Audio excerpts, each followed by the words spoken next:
October 14th, 1941, 5:42 a.m., the outskirts of Vyazma, USSR.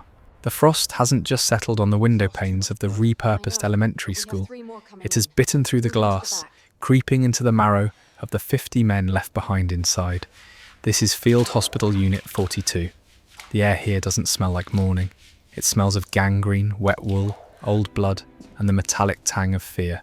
Outside, the world is ending. The low-frequency rumble is felt in the chest before it is heard.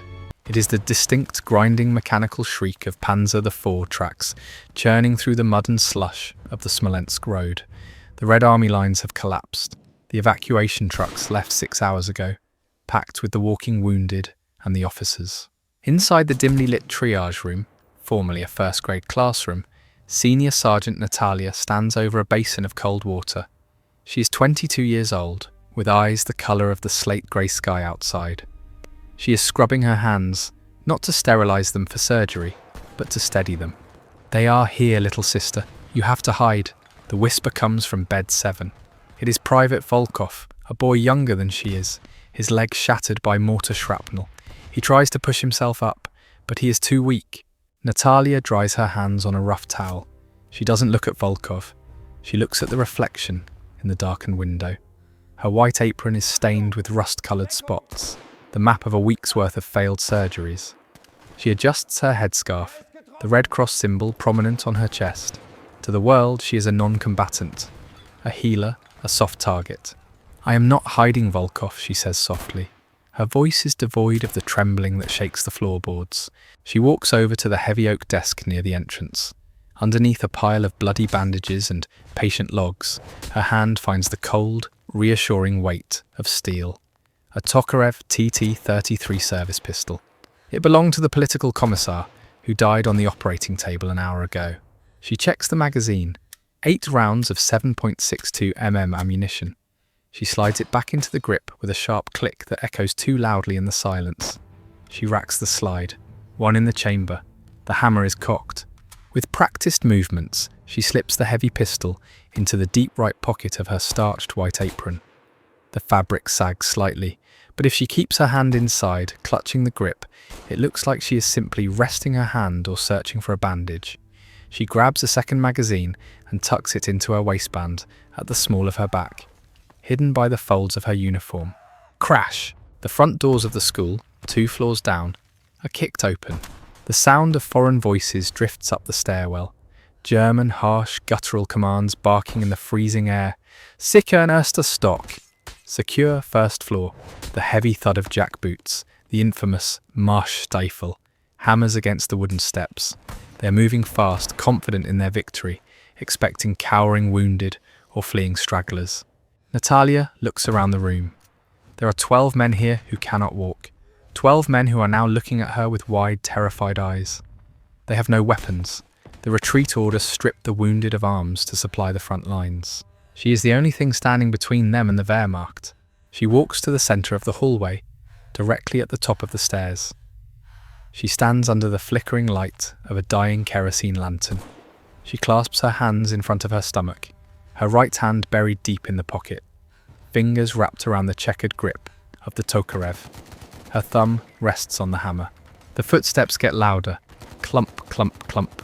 A helmet appears around the bend of the stairs, then a grey tunic, then the distinct silhouette of an MP-40 submachine gun. It is a German scout squad, 5 men. They freeze when they see her. The point man, a tall Gefreiter lance corporal, with dust on his face, lowers his weapon slightly. He blinks. He sees a woman, a nurse, alone, a figure of mercy in a house of slaughter. The tension in the hallway is thick enough to choke on. The German soldier grins. It is not a friendly smile. It is the smile of a predator stumbling upon a trapped bird. He says something to his comrades over his shoulder, and a ripple of laughter moves through the squad. They relax. Shoulders drop. Fingers move away from triggers. They see the Red Cross. They do not see the wolf beneath the wool. The corporal steps onto the landing, his boots creaking on the floorboards. He slings his submachine gun over his shoulder, confident in his dominance. He reaches out a hand, perhaps to grab her arm, perhaps to tear the cross from her chest. "Komm, Herr Schatchen. Come here, sweetheart," he sneers, closing the distance. 5 meters, 3 meters.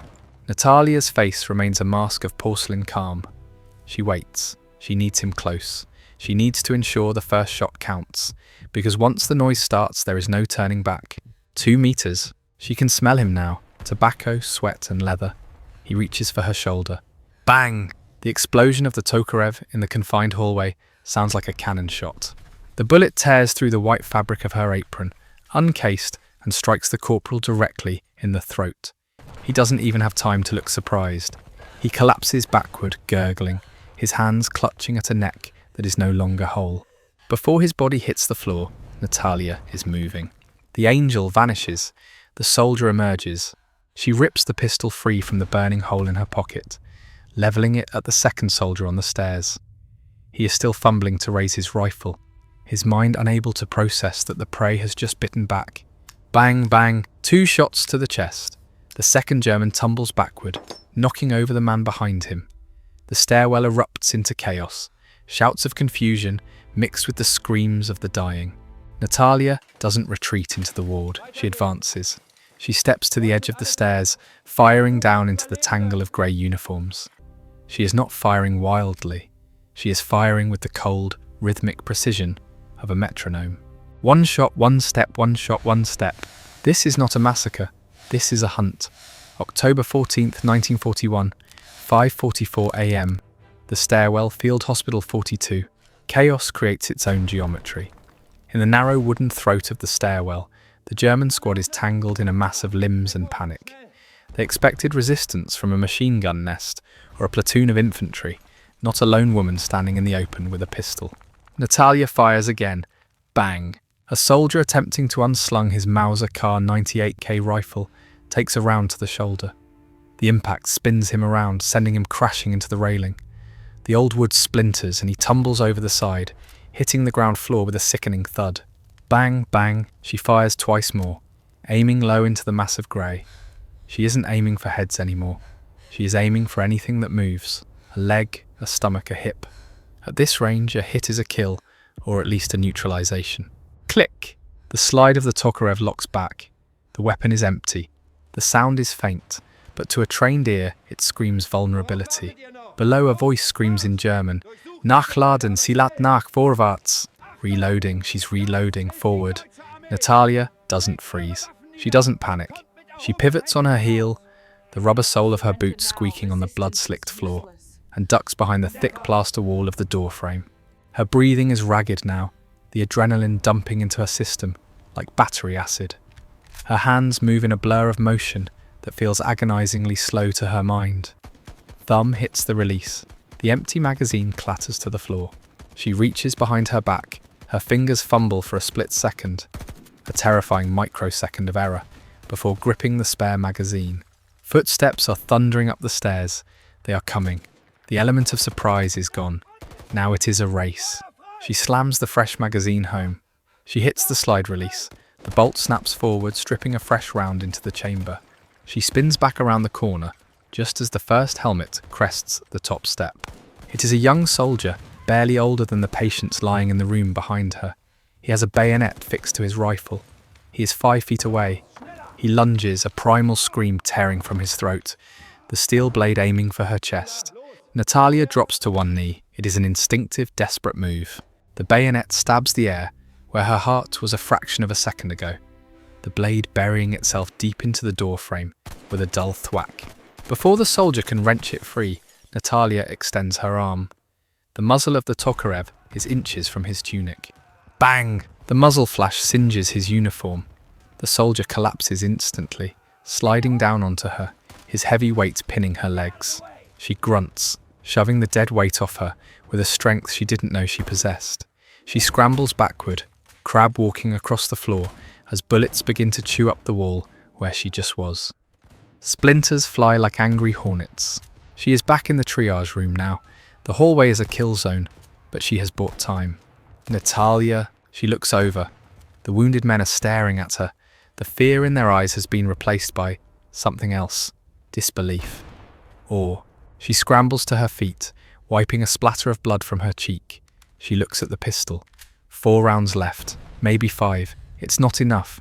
She looks at the doorway. The The body of the bayonet wielder is blocking the entrance partially. His Mauser rifle is still stuck in the door frame. But on his belt hang 2 potato masher hand grenades, Model 24 steel hand granite. She looks at the window. More trucks are pulling up outside. She can hear them. Reinforcements. She looks back at the dead German. To get those grenades, she has to go back out into the line of fire. She tightens her grip on the pistol. The bloody angel isn't done yet. October 14th, 1941, 5:46 a.m. The triage room, Field Hospital 42. Silence returns to the hospital, but it is heavier now. It is the silence of a held breath. Natalia drops to her stomach. The floorboards are rough against her elbows, wet with the blood of the man she just killed. She crawls forward, keeping her profile as low as a snake. Her eyes are locked on the belt of the dead soldier, slumped in the doorway. The stick grenades, steel hand granite 24, are tucked into his leather belt. 2 of them. Their long wooden handles look like mallets. To Natalia, they look like salvation. She reaches the body. The soldier's eyes are open, staring glassily at the ceiling. She ignores them. She has seen enough dead men to fill a library. One more does not register. Her fingers work frantically at the leather strap holding the first grenade. It's stiff, new leather. It resists. From the stairwell a voice barks, "Granate, Deckung, grenade cover." They are going to frag the room. Natalia's heart hammers against her ribs. She rips the first grenade free from the dead man's belt. She doesn't have time to crawl back. She rolls onto her back, pressing herself flat against the wall next to the doorframe. A small dark object sails through the open doorway, bouncing once, twice on the wooden floor. An M24 grenade. It spins to a stop in the center of the room, near the foot of Private Volkov's bed. "No," Volkov whimpers. Natalia doesn't think. She lunges, not away from the grenade, but toward the dead German soldier in the doorway. She grabs his collar and heaves his heavy corpse backward, pulling it partially over herself, just as the world turns white. Boom! The explosion shatters the room. Windows blow out. Plaster rains down like snow. The concussive wave feels like a physical punch to the gut. Shrapnel tears into the walls, the beds, and the body of the German soldier shielding her. Her ears are ringing, a high-pitched whine that drowns out all thought. She coughs, choking on the thick grey dust that now fills the air. She is alive. She pushes the mangled corpse off her legs. She is dizzy, her vision blurring, but instinct drives her. "They will come in now," she tells herself. "They think we are all dead." She scrambles to her knees, clutching the stolen grenade she managed to unhook. She unscrews the metal cap at the base of the wooden handle. A white porcelain bead on a string falls out. She can hear them coughing in the stairwell, moving up through the smoke. They are cautious, but they are coming. Natalia grabs the porcelain bead. She pulls it hard. Tss. The friction igniter inside the handle hisses. She has roughly 4.5 seconds. In the movies, soldiers throw immediately. In the hell of the Eastern Front, you wait. You wait so they cannot throw it back. 1. She crawls to the edge of the door frame. 2. She hears boots crunching on broken glass just below the landing. 3. She swings her arm around the door frame and hurls the stick grenade down into the stairwell.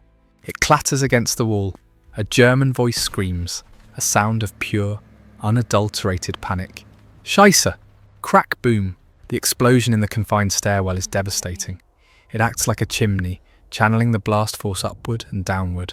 The wooden stairs disintegrate. Screams are cut short, replaced by the wet thuds of bodies falling into the void where the staircase used to be.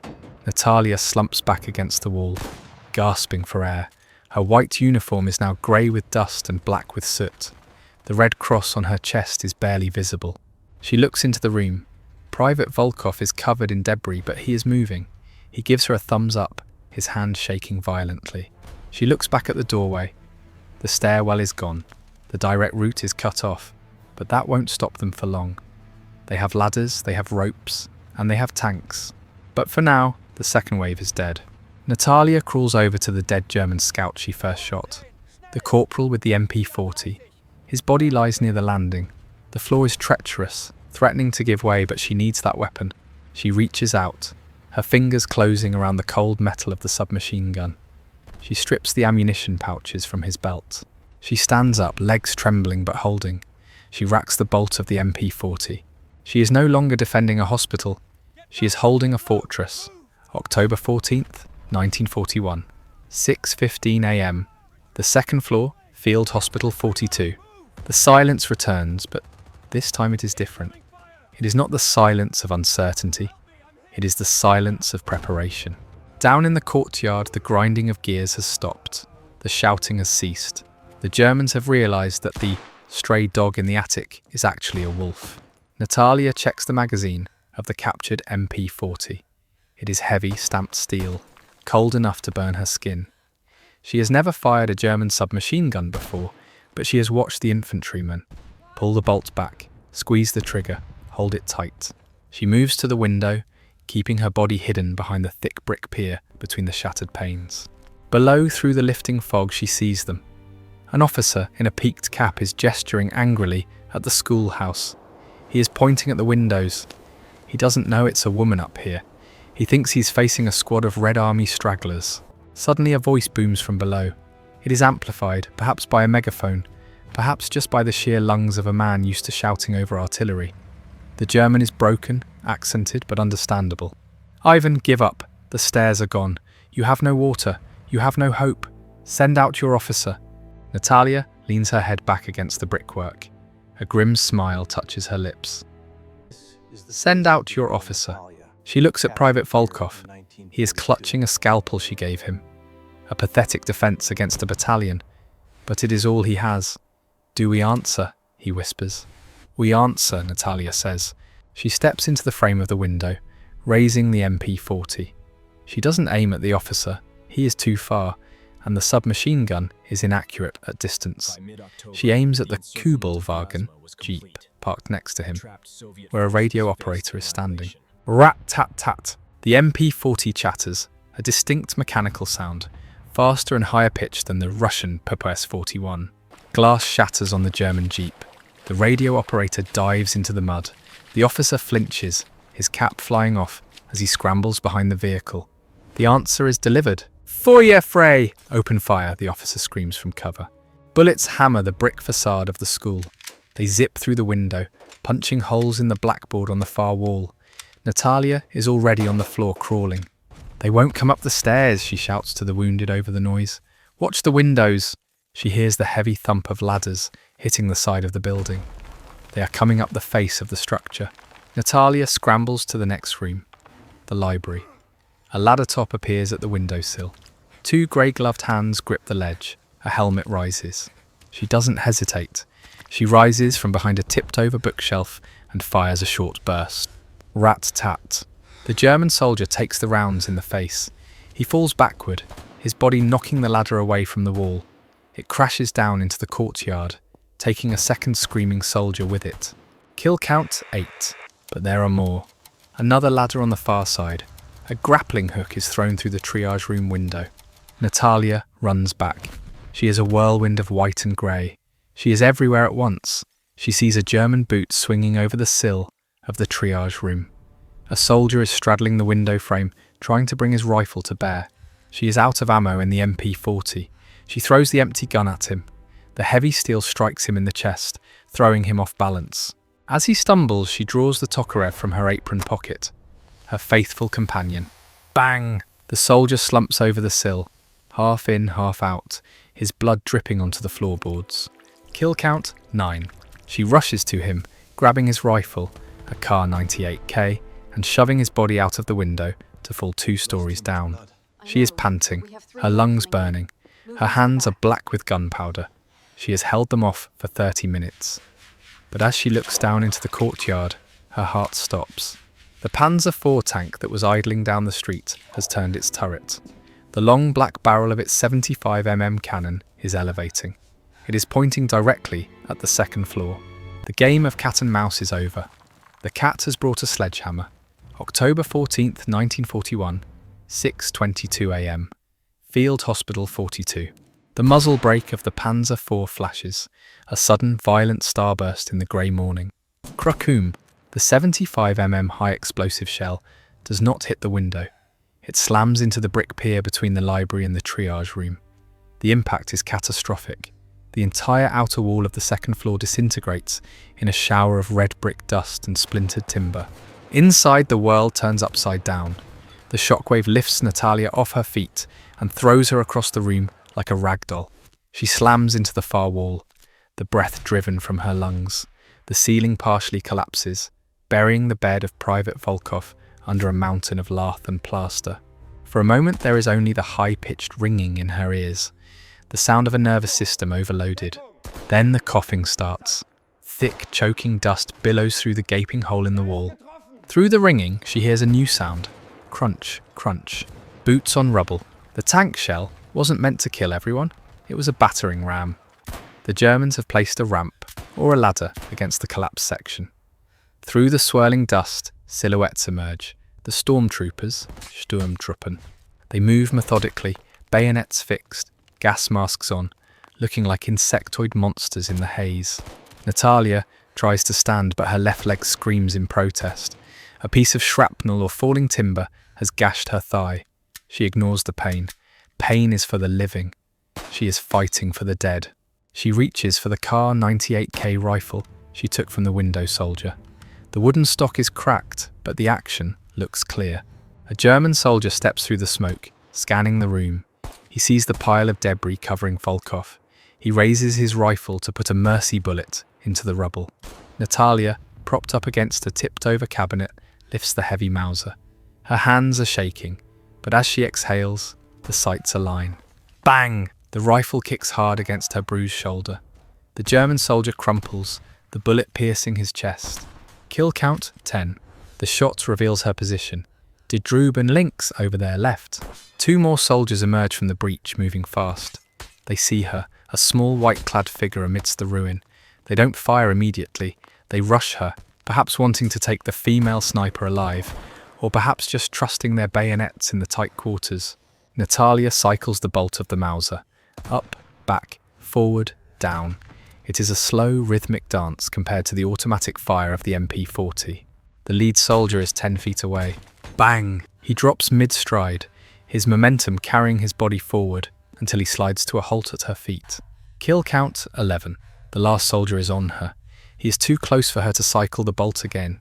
He swings his rifle butt at her head. Natalia ducks, the wood grazing her temple, drawing fresh blood. She drops the useless rifle and falls backward, her hand frantically searching her apron pocket. The soldier raises his rifle to stab down with the bayonet. He towers over her, a grey giant silhouetted against the broken sky. Her hand finds it. The Tokarev. The slide is locked back, empty. But she remembers 1 round. She had 1 round left in the magazine she swapped out earlier. No, it's empty. She sees the soldier's eyes through the lenses of his gas mask. Cold, detached. Wait, the second grenade.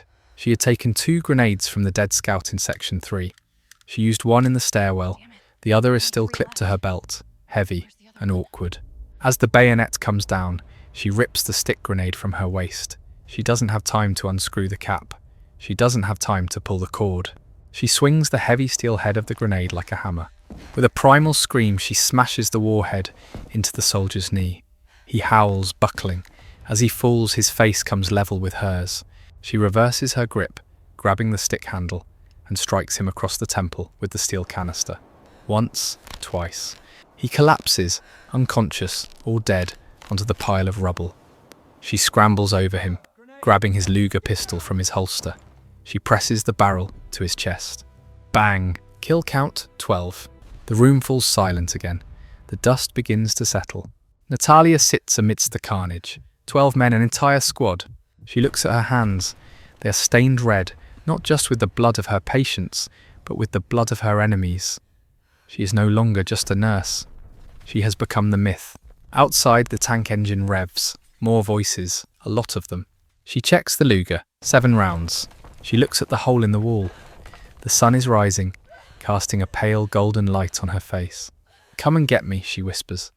October 14th, 1941, 6:30 a.m. Field Hospital 42. The Panzer IV commander opens the cupola hatch. He is cautious, but the silence from the schoolhouse suggests the resistance is finally crushed. He waves his hand forward. The infantry support, what's left of them, begins to advance across the courtyard, stepping over the bodies of the ladder crews. Natalia rests her forehead against the cold barrel of the Luger. She is bleeding from her temple, her thigh, and a dozen cuts from the flying glass. She counts the shadows moving below. 6, 8, too many for one pistol. She closes her eyes, thinking not of the war, but of her mother in Leningrad. She tightens her finger on the trigger. She will not be taken alive. Then the ground shakes. It is not the clanking, high-pitched rattle of German tracks. It is a deeper, throatier roar. A diesel engine. From the tree line to the east, the direction of the Moscow highway, a green beast erupts from the camouflage of the autumn forest. A Soviet T-34-76 tank. Its sloped armour gleams with dew. The red star on the turret is the most beautiful thing Natalia has ever seen. The German panzer commander screams, trying to traverse his turret, but the T-34 is faster. The Soviet tank doesn't stop. It fires on the move. Boom! The 76.2 mm shell strikes the Panzer IV directly on the driver's plate. Sparks shower the courtyard. The German tank shudders and stops, black smoke immediately billowing from the hatches. Panic seizes the German infantry. They are caught in the open. The T-34's hull machine gun opens up, spraying the courtyard. Behind the tank, white-clad figures emerge from the woods. Siberian ski troops. They move like ghosts, their PPS-41S spitting fire. The counterattack has begun. Natalia watches from her ruined perch, tears cutting tracks through the dust on her face. She lowers the Luger. Her war for this morning is over. Minutes later, heavy boots storm up the remaining structure of the staircase. Natalia raises the gun one last time, her vision blurring. "Don't shoot, sister, don't shoot!" It is a Russian voice. A frantic young sergeant in a winter shapka bursts into the room. He freezes. He looks at the devastation. He looks at the hole in the wall. He looks at the body of the German soldier lying at Natalia's feet, with his head bashed in. He looks at the pile of grey uniforms visible through the floorboards and the window. He counts 1, 2, 5, 10, 12. He looks back at Natalia, a small woman in a blood-soaked apron, holding a German officer's pistol, sitting on a throne of rubble. "Mother of God," the sergeant whispers, crossing himself. Did you do all this?" Natalia lets the gun clatter to the floor. She tries to speak, but her throat is too dry. She simply nods. The sergeant rushes to her, shouting down the hole in the wall. "Medic, get a medic up here. We found her, and you won't believe what she's done." Section 7. Epilogue. The Legend of the Bloody Angel, present day.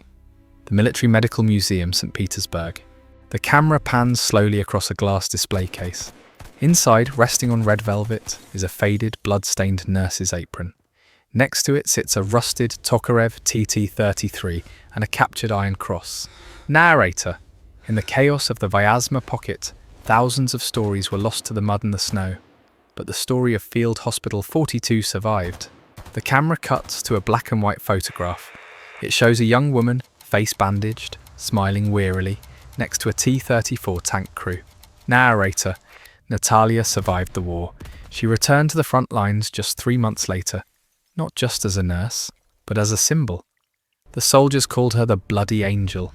To them, she was proof that even when the walls are falling down, even when you are outgunned and outnumbered, the will to fight can turn a lamb into a lion. The view shifts to a modern drone shot of the Vyazma Memorial, vast green fields where the snow once lay thick. Narrator. 12 elite German soldiers entered that schoolhouse expecting an easy victory. None of them walked out. They were stopped by a single woman who decided that her line in the sand was the door to a hospital ward. Narrator. In war, we often count the tanks, the planes, and the divisions, but sometimes the outcome of a battle comes down to the courage of one person, standing alone in the dark, refusing to yield.